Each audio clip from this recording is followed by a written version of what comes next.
Alors bonjour à toutes et à tous. Donc Ophélie et moi, on a choisi une étude qui cherchait à voir s'il y avait un lien entre le bégaiement développemental et les troubles déficitaires de l'attention. Donc d'abord un petit rappel pour qu'on parle tous de la même chose. Le bégaiement, c'est un trouble de la fluidité de la parole qui affecte le débit, le rythme et qui se marque par des disfluences, donc ça peut être des répétitions, des blocages ou des prolongations. Les troubles déficitaires de l'attention, avec ou sans hyperactivité, donc le TDAH, c'est un comportement chronique qui se marque par de l'impulsivité, de l'inattention ou encore de l'hyperactivité. Alors avant notre étude, il y en a une autre qui avait été réalisée en 2015 qui cherchait à comparer les différentes thérapies du bégaiement. Ils ont constaté que dans 26% des cas, les thérapies n'étaient pas efficaces, que ce n'était pas dû aux facteurs classiques testés, donc l'âge d'apparition du bégaiement ou l'âge de l'enfant par exemple, et qu'il fallait donc investiguer d'autres facteurs. Alors, ce qu'on sait déjà sur le bégaiement développemental, c'est qu'en général, les enfants qui bégayent ont plus de difficultés attentionnelles. Donc, ils ont par exemple plus de difficultés à se concentrer sur une tâche. On sait également qu'il y a une réelle importance de l'intervention précoce, donc il faut prendre en charge le plus tôt et le plus vite possible ces enfants. Ensuite, il y a aussi une importance de la prise en compte des facteurs individuels, comme par exemple le nombre de frères et sœurs dans la fratrie. Et enfin, qu'il y a des prédispositions multidimensionnelles au bégaiement développemental, comme par exemple le comportement de l'enfant ou son tempérament. Plus particulièrement au niveau du tempérament, donc comme on l'a vu ce matin, les enfants qui bégayent ont une réactivité émotionnelle qui va être plus élevée. Donc pour faire le lien avec la présentation de ce matin, c'est l'exemple de l'enfant qui perd son ballon et donc il va avoir une réaction vraiment beaucoup plus exacerbée. Et ils vont avoir de moins bonnes compétences au niveau de l'autorégulation. Et donc, ils vont avoir plus de difficultés à se calmer.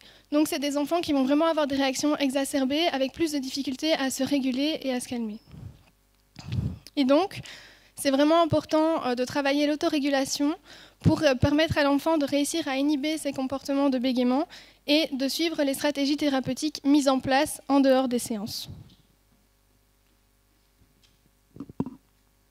Alors au niveau des buts de l'étude, les auteurs voulaient déterminer la proportion d'enfants qui bégayent et qui ont des symptômes TDAH associés et voir l'effet de ces symptômes sur la prise en charge du bégaiement. Ils ont sélectionné 185 enfants anglophones qui avaient tous entre 3 et 6 ans. Ils étaient issus de 4 hôpitaux spécialisés et donc pour être sélectionnés, il fallait que la prise en charge soit finie maximum 3 mois avant le début de l'étude. Et pour que la prise en charge se termine, il fallait avoir atteint le critère de décharge. Le critère de décharge, c'était avoir un pourcentage de syllabes bégayées qui soit inférieur ou égal à 2%. Au niveau de la méthode, ils ont demandé aux parents de remplir un questionnaire, donc l'ADHD Rating Scale, qui leur a permis de créer 2 sous-groupes, donc parmi les enfants qui bégaient. Un premier groupe avec des symptômes TDAH associés, donc ce sont les enfants qui avaient un score global à l'ADHD Rating Scale qui était positif. Et un deuxième groupe, pour ceux qui n'avaient pas un score positif, qui étaient donc les enfants qui bégaient sans symptômes TDAH associés. Au sein de la DHD Rating Scale, donc on obtient un score global, mais on a aussi des sous-échelles qui permettent de déterminer un niveau d'inattention et un niveau d'hyperactivité. Donc qu'on ait finalement l'étiquette TDAH ou non à la fin sur le score global, on a aussi une idée, indépendamment de ça, du niveau d'inattention et du niveau d'hyperactivité. Au niveau des résultats, donc on voit que la moitié des enfants de notre échantillon ont des symptômes TDAH associés. Quand on regarde plus précisément au niveau de l'inattention et de l'hyperactivité, on voit qu'ils sont présents dans les 2 groupes d'enfants, donc pas seulement chez les enfants qui ont des symptômes TDAH qui sont associés. Quand on regarde aussi au niveau du nombre de séances nécessaires afin d'atteindre le critère de décharge, donc qui était d'avoir un pourcentage de syllabes bégayées qui est inférieur ou égal à 2%, on voit que chez les enfants qui n'ont pas de symptômes associés, ils ont besoin en moyenne de 11 séances de prise en charge afin d'atteindre le critère de décharge. Et chez les enfants avec des symptômes associés, ils ont besoin de 14 séances. Et donc, les auteurs se sont demandé finalement ce qui influençait le nombre de séances et ils ont trouvé 4 facteurs. Donc, le premier facteur, c'est le sexe de l'enfant. On sait que les garçons sont plus résistants à la thérapie.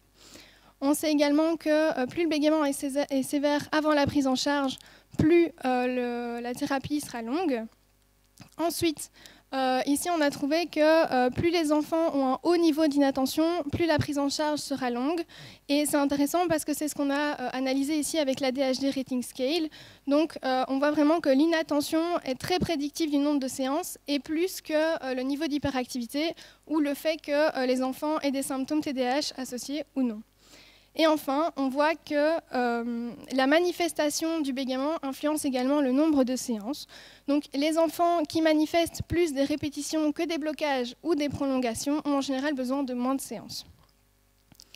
Au niveau des points forts et des limites de notre article, donc les données des enfants sont issues de cliniques qui sont spécialisées et donc on peut potentiellement penser que les parents vont être plus investis dans la prise en charge et ou que les enfants vont avoir des symptômes TDAH qui vont être plus marqués, et donc ça ne reflète pas forcément à 100% la population. En plus, ça justifie un peu l'approfondissement du domaine, parce que ça serait intéressant de faire une étude où on prend en charge en parallèle les troubles TDAH et le bégaiement pour voir si ça a un effet facilitateur sur la prise en charge du bégaiement.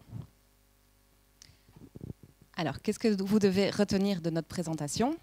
C'est qu'il y a bien donc une proportion élevée d'enfants qui bégayent qui ont des symptômes TDAH associés ou alors un haut niveau d'inattention. Donc c'est vraiment des troubles qui sont importants à prendre en charge parce qu'on sait que ces difficultés vont limiter le maintien des bienfaits de la thérapie et vont augmenter le nombre de séances nécessaires pour le bégaiement. Donc si on les prend en charge, inversement, on va limiter le nombre de séances, on va le réduire.